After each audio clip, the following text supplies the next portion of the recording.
Nicolás Maquiavelo es un representante de la época del Renacimiento y actualmente es recordado por sus contribuciones a la filosofía, principalmente a la filosofía política.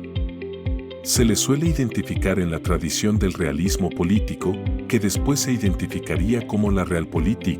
Su obra más representativa, El Príncipe, relata una serie de enseñanzas que Maquiavelo adquirió mediante su experiencia diplomática y la lectura de autores clásicos, resultando en lecciones dirigidas y dedicadas a Lorenzo de Medici, ex príncipe florentino.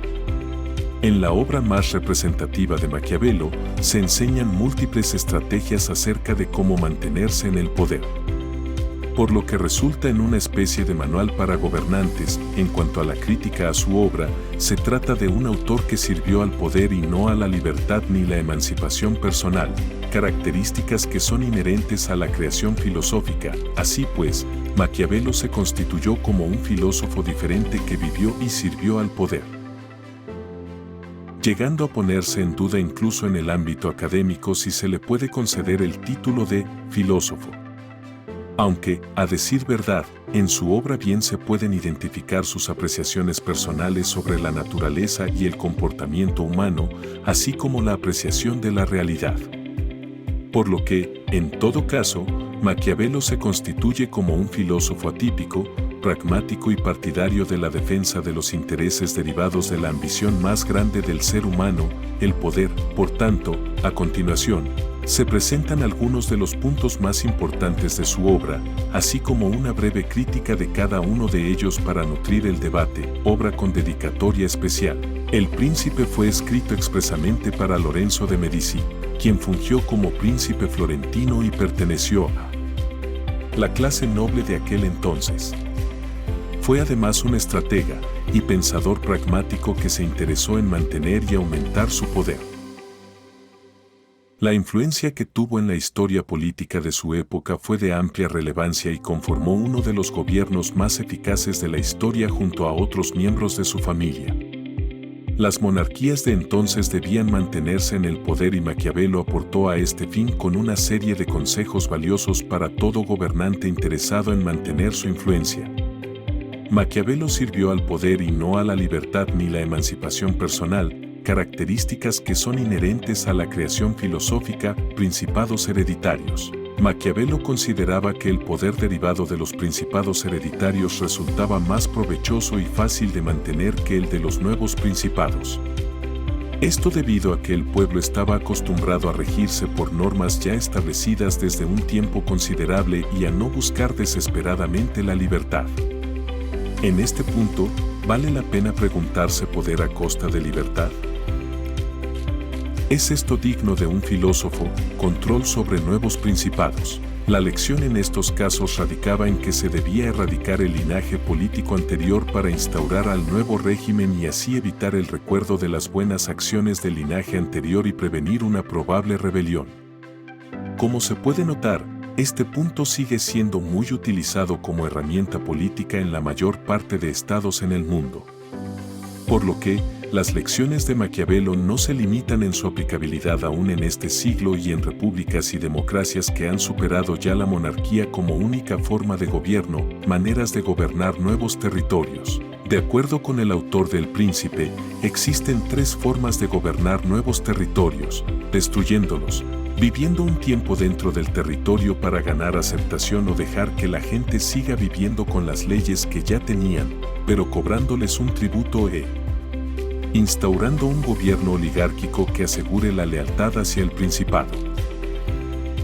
Como se puede notar, las características de inmoralidad en las enseñanzas de Maquiavelo eran evidentes propias de la Realpolitik, el uso de la fuerza en el mantenimiento del poder y el gobierno de nuevos territorios. Un principado fuerte y con ambición debía cuidar de manera eficiente su armamento y tenerlo disponible.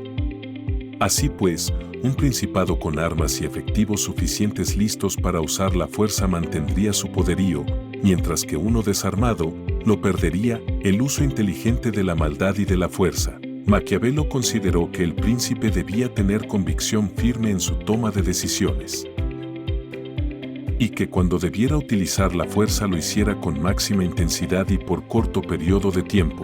arrasar con los opositores al régimen para no temer después de su venganza y el resto del tiempo tratar al pueblo con moralidad y benevolencia para no causar miedo excesivo y hartazgo que pudiera conllevar un levantamiento de los gobernados, la maldad, la bondad y la naturaleza humana.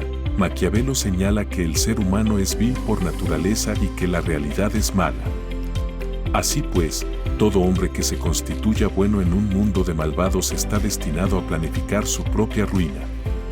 Por lo que, sugiere que las personas deben aprender a no ser buenos. En este punto, la descripción fenomenológica de la realidad y los efectos naturales de comportamiento del ser humano dan muestra de la vena filosófica del autor, la suerte y la virtud. Existen dos tipos de gobiernos: los adquiridos por suerte, solo por herencia o por alineación por azar de las circunstancias para el beneficio personal, y por virtud.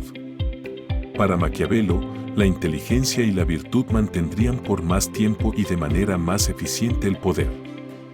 Esto dependería del grado de adiestramiento del príncipe y sus objetivos. Se le suele adjudicar a Maquiavelo que el fin justifica los medios, aunque la realidad es que no la escribió textualmente en su obra. Aparentar y no ser.